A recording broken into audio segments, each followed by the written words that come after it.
Quiero que tomen su Biblia y la abran en Juan capítulo 8. Juan capítulo 8. Solo les voy a pedir que veamos un pasaje, aunque hoy veremos otros. Bien, Juan capítulo 8. Y continuamos con nuestra serie llamada Cara a Cara, Encuentros Divinos. Y el título del mensaje es un poco extraño.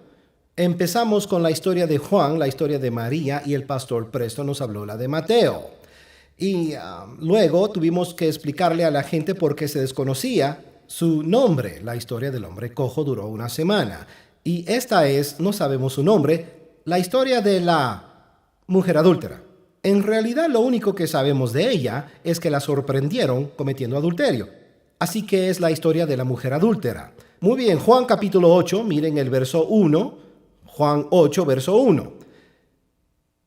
Y Jesús se fue al monte de los olivos, y por la mañana volvió al templo, y todo el pueblo vino a él, y sentado él les enseñaba. Entonces los escribas y los fariseos le trajeron una mujer sorprendida en adulterio. Quiero que noten la palabra sorprendida. Y poniéndola en medio le dijeron: Maestro, esta mujer ha sido sorprendida en el acto mismo de adulterio. Y en la ley nos mandó Moisés apedrear a tales mujeres. Tú, pues, ¿qué dices? Mas esto decían tentándole para poder acusarle. Pero Jesús, inclinado hacia el suelo, escribía en tierra con el dedo como si no oyera. Y como insistieran en preguntarle, se enderezó y les dijo, esta es una frase muy famosa de la Biblia: el que de vosotros esté sin pecado, sea el primero en arrojar la piedra contra ella. E inclinándose de nuevo hacia el suelo, siguió escribiendo en tierra. Pero ellos, al oír esto, acusados por su conciencia, salían uno a uno, comenzando desde los más viejos hasta los postreros, y quedó solo Jesús y la mujer que estaba en medio. Enderezándose Jesús y no viendo a nadie sino a la mujer, le dijo: Mujer, ¿dónde están los que te acusaban? ¿Ninguno te condenó? Ella dijo: Ninguno, Señor. Entonces Jesús le dijo: Ni yo te condeno, vete y no peques más. Bien, existen muchas conjeturas sobre lo que Jesús escribió en el suelo, en la tierra. Y me gusta pensar en esto como en los milagros que Jesús hizo mientras crecía. ¿Acaso era él quien agitaba las aguas en el estanque de Betesda? Porque esta es mi opinión personal. Yo personalmente creo que él escribió los nombres de los hombres que estaban allí y sus pecados justo a la par. Eso es lo que yo creo. O sea, hay un hombre de pie con una piedra en la mano que mira hacia abajo, ve su nombre y luego ve adulterio junto a él. Entonces ese hombre suelta la piedra en el suelo y se va, ¿saben? Luego otro nombre y a su lado hace trampa en los impuestos. No sé si Jesús haya hecho eso, pero lo sabremos cuando lleguemos al cielo. Pero quiero que piensen en la mujer. Ese fue su encuentro divino, a pesar de que ella no sabía que lo era. Esta es su reunión con el líder más famoso de esa época. Ningún líder era más famoso, conocido y muy respetado que Jesús. Y ella se encuentra con él en plena iglesia. Él está en el templo cuando esto ocurre, después de que a ella la sorprendieron en adulterio.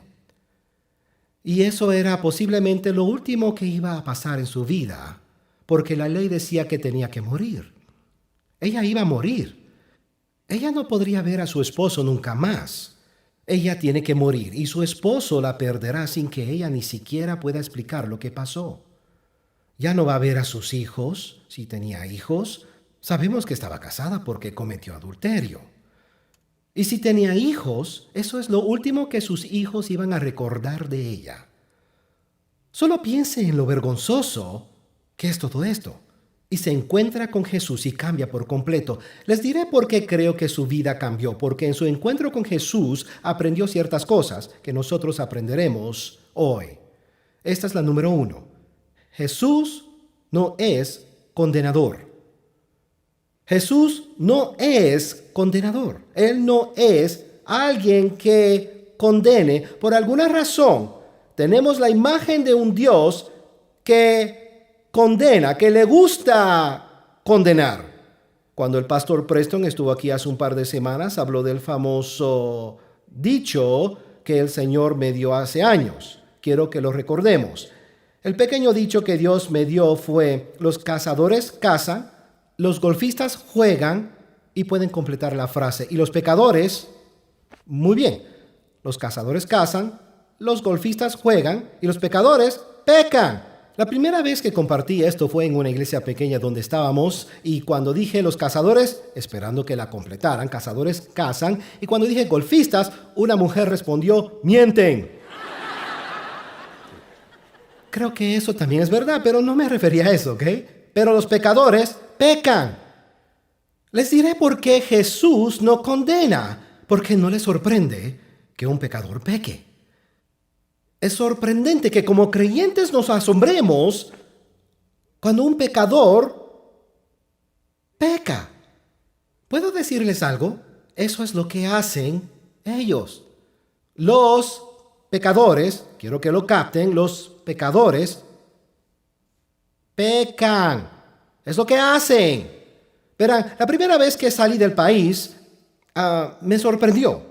El hecho de que nadie estaba en un país tercermundista, me sorprendió que al conducir nadie se quedara en su propio carril.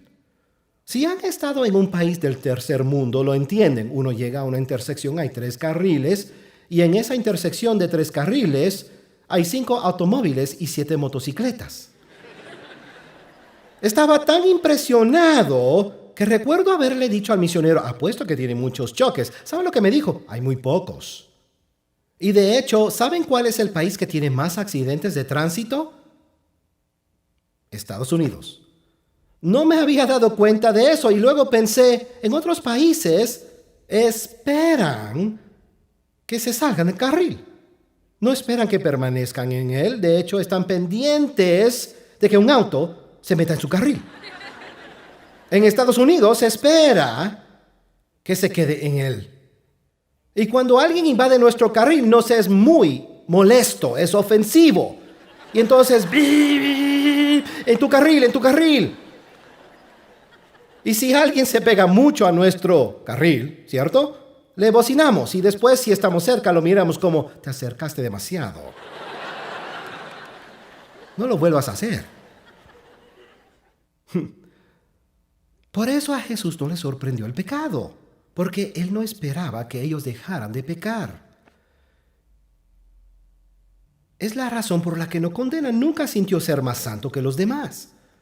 Por cierto, ¿puedo decir algo acerca de esta frase, más santo que tú? Bien, Jesús es la única persona que ha vivido que realmente fue más santo que usted. Él pudo haber tomado la actitud de más santo que usted porque es el más santo de todos, más que cualquiera. No tenía esa actitud y no le sorprendió. Quiero que entiendan que Jesús no es condenador. Uno de mis versículos favoritos es el versículo que le sigue al más famoso de todos. Juan 3:16, porque de tal manera amó Dios. Se inicia con ¿por qué? Juan 3:17 también comienza con ¿por qué? Dice así: porque no envió Dios a su Hijo al mundo para condenar al mundo, sino para que el mundo sea salvo por él. ¿Puedo decirles algo teológico? Dios no envió a su Hijo al mundo para condenar al mundo. De hecho, si leemos el versículo 18, dice que ya estábamos condenados. Nacimos condenados. Romanos 8 lo dice así: ahora pues, ninguna condenación hay para los que están en Cristo Jesús.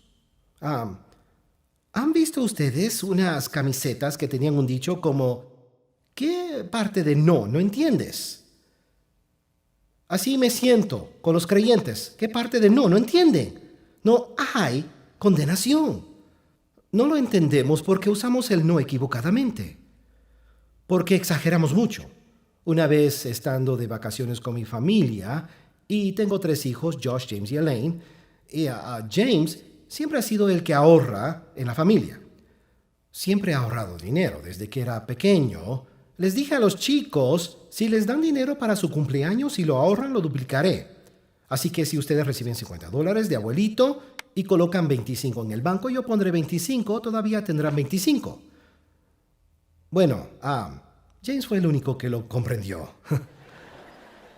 Mis otros hijos, Josh y Elaine, tuvieron dificultades para comprender el concepto. James sí lo hizo. Llegó a tener miles de dólares en el banco cuando niño. Casi me arruina, ya que tenía que duplicar sus ahorros. Pero estando de vacaciones con la familia, James tenía 16 años y estaba en el asiento de atrás. Josh, James y Elaine estaban en el asiento de atrás mirando su billetera y solo de pronto él emite un gran suspiro. Algo así. Y dice, no tengo dinero. Y por supuesto nos sorprendimos porque es un ricachón. Y le preguntamos, ¿qué quieres decir que no tienes dinero? Josh, sentado a su lado, le dijo, estoy viendo que tienes dinero. Y cerró su billetera y le dije, oye, ¿cuánto dinero tienes ahora mismo? Él contestó, no quiero decirlo. Le dije, espera, tú dijiste que no tenías dinero. ¿Cuánto dinero tienes en tu billetera? Él me dijo, $600. Le dije, ¿tienes $600 en tu billetera en este momento? Entonces Josh dijo, también tienen su auto. ¿Y cuánto tienes en tu auto? No quiero decirlo. ¿Cuánto dinero tienes? Al final me dijo, no mucho, 300 o 700. Y Elaine dice, también tienen su habitación. Cuando sumamos lo que tenía, sin incluir el dinero que tenía en el banco, que eran miles, él tenía cientos. Y le dije, ¿cómo que no tienes dinero? Verán, bien, déjenme decirles esto. Cuando la Biblia dice que no hay condenación, esto no significa lo mismo que dijo James cuando dijo que no tenía dinero. O como cuando una mujer dice, no tengo nada que ponerme. Muy bien. ¿Cómo pudo decir Jesús que no hay condenación? Estaba leyendo, me gusta leer la Biblia en diferentes versiones. No sé si alguna vez lo han hecho, pero es maravilloso, algo distinto. Una vez estaba leyendo una Biblia parafraseada, no una traducción, sino una paráfrasis, solo por diversión. Y noté algo diferente. Llegué a este versículo en Romanos, que lo conozco bien, pero llegué a este versículo y lo dice de otra manera, con esta paráfrasis. Dice, Dios nos ha declarado no culpables. Y recuerdo que pensé, Señor, gracias, porque me has declarado no culpable. Ese fue mi pensamiento. Aunque sabemos la verdad. Sé que soy culpable. Soy culpable, pero te doy gracias porque me has declarado no culpable. Fue como si lo ofendiera. Entonces me dijo, ¿quieres decir que cuando digo que no eres culpable estoy mintiendo? Es lo que estás diciendo. Entonces él me dijo, hijo, no puedo declararte no culpable si no lo fueras. Eso sería una mentira, no podría. Así que dije, bueno, padre, sé que soy culpable. ¿Cómo me declaras no culpable? Y entonces de la nada me dijo, porque yo declaré a mi hijo culpable. Tomé todos tus pecados, Robert, y los puse en mi hijo. Y yo dije que era culpable y fue condenado y ejecutado por tus pecados. Por eso puedo afirmar que no eres culpable y aparté tus pecados cuanto dista el oriente del occidente. Solo quiero que escuchen esto. Eso fue lo que esa mujer descubrió ese día. Jesús dijo, ¿nadie te ha condenado? Ella dijo, nadie. Él dijo, tampoco te condeno. Quiero que escuchen en sus espíritus. Jesús no los condena. Él no los condena. Ahora, el segundo punto que quiero que vean sobre este pasaje, Jesús no transige. No cede al pecado. Creo que eso es fabuloso. Él dice, ni yo te condeno, y luego el verso siguiente dice, vete y no peques más. ¡Me encanta! No te condeno, vete y no peques más. Él no estaba condenando ni tampoco transigiendo. ¿Se dan cuenta de que hoy tendemos a ir en una dirección o en otra? Nosotros no queremos condenar y esto es lo que hacemos. Creo que hacemos concesiones y le llamamos ser relevantes. Pero pastor, usted no entiende, así es nuestra generación. Esa era su generación que tenía esas costumbres y creencias, esa ética, pero nosotros tenemos que ser tolerantes con las personas. No podemos actuar de esa manera, tenemos que adecuarnos a nuestra cultura. ¿Quieren saber quién fue la persona más relevante que ha existido? Jesús. Permítanme leerles dos escrituras que me han impactado. Mateo 11, versículo 19. Mateo 11, 19 dice, vino el Hijo del Hombre que come y bebe. Y dicen, he aquí un hombre comilón y bebedor de vino, amigo de publicanos y de pecadores. Muy bien, él es llamado amigo de pecadores. Le llaman amigo de pecadores. En Hebreos 7:26 dice, porque tal sumo sacerdote nos convenía, santo, inocente, sin mancha, apartado de los pecadores. Fíjense en las dos frases. Amigo de pecadores no está condenando. Apartado de los pecadores no hace concesiones. Ustedes entienden que si transigen, no tendrán base para testificar cuando necesiten hacerlo. Y a los pecadores les encantaba estar con Jesús. Hemos dicho que Jesús se la pasaba con los pecadores. Realmente esa no es la mejor manera de decirlo. En realidad se la pasaban con Él. Les encantaba estar cerca de Él. ¿Saben por qué? Porque Él no los condenaba, pero tampoco hacía concesiones. Él no cedía. Muchos pastores ya no leen esta escritura, lamentablemente. Y no entiendo por qué. Malaquías 2, verso 16. Fíjense en lo que dice Malaquías 2:16. Porque Jehová, Dios de Israel, ha dicho que Él aborrece el divorcio. Porque, y ese porque es sinónimo de debido a, y al que cubre de iniquidad su vestido. Ahora, les explicaré algo acerca de este verso. No dice que Dios aborrece a los divorciados. Ahí no dice eso. Creo que por eso los pastores evitan este verso. Porque vivimos en una sociedad en la que casi la mitad de nuestra generación es divorciada. Pero no dice eso, que Dios aborrece a los divorciados, sino que aborrece el divorcio debido a que lastima a la gente. Eso es lo que dice, que cubre de iniquidad su vestido. Hay iniquidad en esa situación. Se trata de una violenta y horrible situación que le afecta a usted, a sus hijos, a su familia y a sus amigos. Así que la razón por la cual Dios aborrece el divorcio, nunca lo olviden, es porque ama a la gente. Muy bien, sería lo mismo si este versículo dijera, Dios aborrece los autos chocados. No dice que odia a las personas que han sufrido accidentes, sino a los autos chocados. ¿Y por qué? Porque lastiman a la gente. Es por eso. Es por eso que Dios no está en su contra. Es lo que trato de decir, no está en su contra, está a su favor. Y cuando cometen un error, si tropiezan o caen, o conscientemente pecan como lo hizo esta mujer, Él todavía los amará. Pero no va a ceder, no va a perder. La convicción de que el pecado hiere. Yo recuerdo haber tenido una conversación con mi hijo cuando era pequeño, con Josh, mi hijo mayor.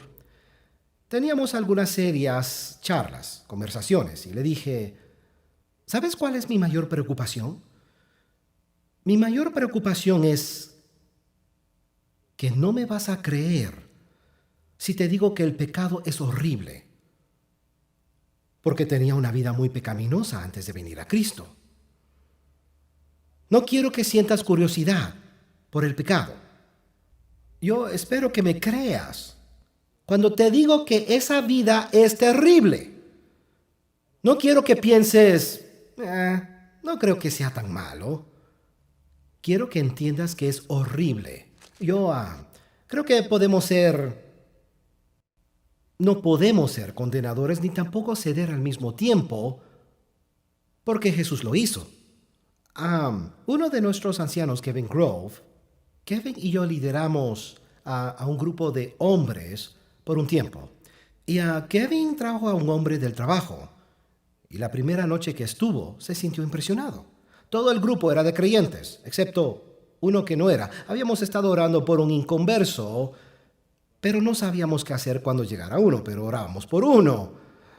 Así que Kevin invita a ese hombre que viene del trabajo y mientras hablábamos, él se emocionó mucho durante la lección que yo daba. Y él dijo, ¡esto es genial! ¡Esto es genial! ¿Saben lo que deberíamos hacer? Ya pensó que era del grupo. Dijo, ¿saben lo que deberíamos hacer? Estudiar todas las religiones y tomar lo mejor de ellas. Bien, ahora escuchen lo que le dije. Le dije, es una buena idea. Así de simple, le dije, es una buena idea para una persona perdida. Era una buena idea. No es una buena idea si ustedes dicen algo así, pero era una buena idea para él. Yo le dije, pero la religión se basa en la Biblia. No obstante, la manera en que una religión se forma es cuando el hombre le agrega sus opiniones a la misma. Así que si nos limitamos a estudiar religiones, estaremos estudiando las opiniones de los hombres. Así que en vez de estudiar religiones, solo vamos a estudiar la Biblia. Y el hombre dijo, es una buena idea. Bien, este es el punto. Yo no lo condené, yo no le dije es una estupidez. Yo no lo condené, pero tampoco cedí. Así que Jesús no condena, no transige. Y lo tercero, Jesús es compasivo. Él es compasivo. En Mateo 9:36 dice, y al ver las multitudes tuvo compasión de ellas. Comprenden que cuando esa mujer está frente a él sorprendida en adulterio, se dan cuenta de que el único sentimiento que tuvo Jesús fue compasión. No estaba molesto con ella. Él solo sintió amor por ella. Lo movió la compasión. Por eso hizo lo que hizo, a pesar de que lo querían engañar y crucificarlo. La compasión lo mueve. Y se ganó a esta mujer con su compasión. Fue sorprendida, dice. Solo quiero analizar esta palabra por un momento. Ella fue sorprendida en adulterio. La razón por la que quiero decir esto es porque quiero que entiendan que si están cometiendo un pecado ahora, están haciendo algo que no deberían. Oí a un pastor decir una vez que no hay arrepentimiento si te atrapan. Que si uno se adelanta y se confiesa antes de ser atrapado, eso sí es arrepentimiento, pero una persona que es atrapada no puede arrepentirse en verdad. Recuerdo que me dije a mí mismo, eso no es verdad, porque yo puedo repasar la Biblia y nombrar personas atrapadas que se arrepintieron. Puedo comenzar desde Génesis y pasar por casi todos los libros de la Biblia y encontrar gente que fue sorprendida, que se arrepintieron. Y como pastor he conocido gente que han sido sorprendidas, que se han arrepentido, y otras que se presentaron y confesaron antes de ser atrapadas y regresaron a pecar sin arrepentirse, en verdad. Lo importante no es si nos descubren o no, sino si cambiamos de opinión sobre lo que hacemos. Es lo que importa. Esa mujer fue sorprendida en adulterio, pero yo personalmente creo que su vida nunca fue la misma. Ella nunca más fue la misma desde que conoció a Jesús. Había una compasión que solo Jesús pudo dar. Tenemos una gran cantidad de deportistas profesionales en la iglesia. Y uno de ellos inició un estudio bíblico en su equipo y otros deportistas se sumaron al estudio. Y ellos venían y él los ministraba. Y uno de ellos en el estudio bíblico dijo, chicos, creo que tengo serios problemas en un área. Ellos le dijeron, ¿qué quieres decir? Él dijo, bien, hace años cometí adulterio. Y nunca le he dicho a mi esposa. Y yo sé que en algún momento tengo que hablar con ella. Entonces oraron por él antes de que hablara con ella para que Dios preparara su corazón acerca de eso. Y un par de semanas más tarde, regresó y estaba llorando, un jugador de la NFL, llorando. Y Ellos le preguntaron, ¿qué pasó? Y les dijo, no lo van a creer.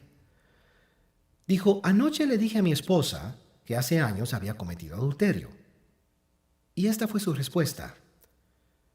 Ella me dijo, siento mucho que hayas tenido que llevar esa carga durante todos estos años.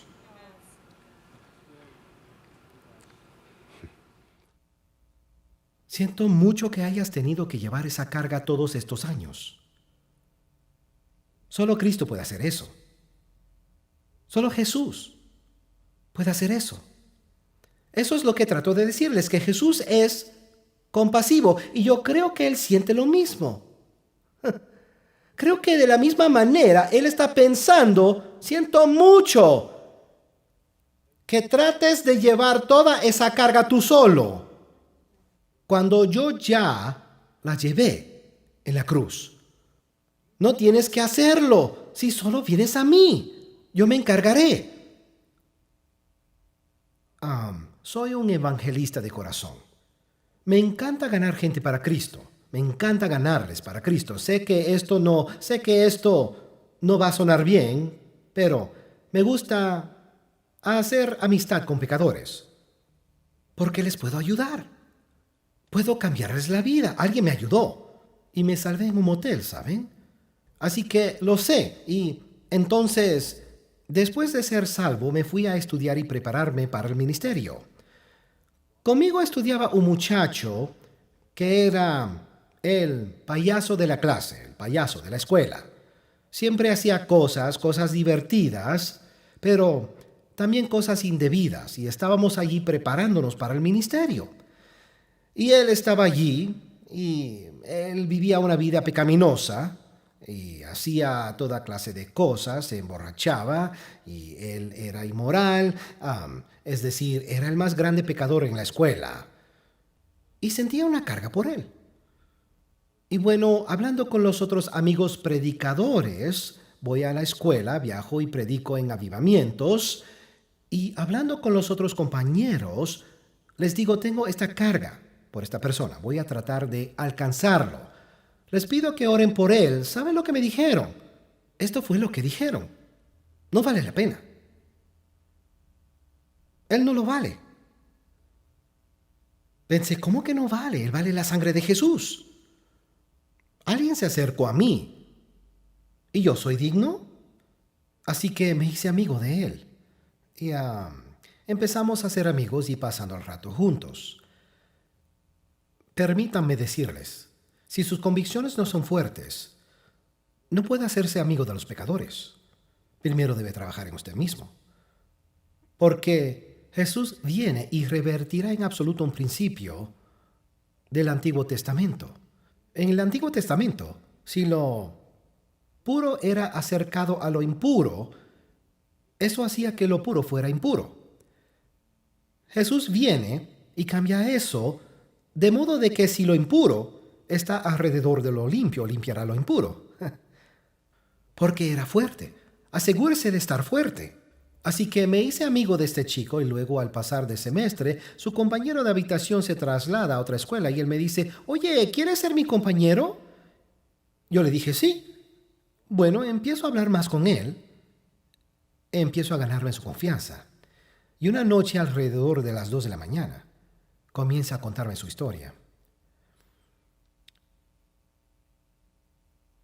El día en que nació, su padre entró en la habitación justo después que nació. Se quitó el anillo, lo lanzó sobre la cama y dijo, yo te dije que no quería más hijos. Salió de la habitación y nunca vio a su hijo, y él nunca había visto a su padre. Cuando tenía 12 años, su madre murió de cáncer. La única razón por la que estaba en el colegio bautista era porque tenía una hermana y ella estaba allí, su único familiar. Él me dijo, nunca podría confiar en un Dios que me hizo eso. Yo le dije, Dios no te hizo eso. Satanás lo hizo. E incluso veo que tú estás sirviendo a quien te lo hizo. Y como a las 2 de la mañana, aceptó a Cristo. Y hoy en día es un pastor. Es pastor de una iglesia. Simplemente porque se encontró con quien no le condenó, que no se dio y fue compasivo. Incline el rostro y cierre los ojos. Al igual que lo hacemos cada semana, quiero que tome un momento y le pregunte al Espíritu Santo, ¿qué me estás diciendo con este mensaje? ¿Qué me estás diciendo? Y luego en un momento cuando estemos de pie, vamos a cantar una última canción, como lo hacemos cada fin de semana en todos nuestros templos. Y si necesita oración en cualquier aspecto de su vida, cualquier área de su vida, entonces quiero que venga. No tiene que ser miembro de la iglesia para venir a orar. Pero en cada templo, sea cual sea al que asistan o en el salón auxiliar, si necesitan oración para algún aspecto de su vida, tan pronto como nos pongamos de pie, quiero que se levante, den un paso y oraremos por usted. Espíritu Santo, te pido que traigas a cada persona en cada templo que necesite oración en el nombre de Jesús. Amén.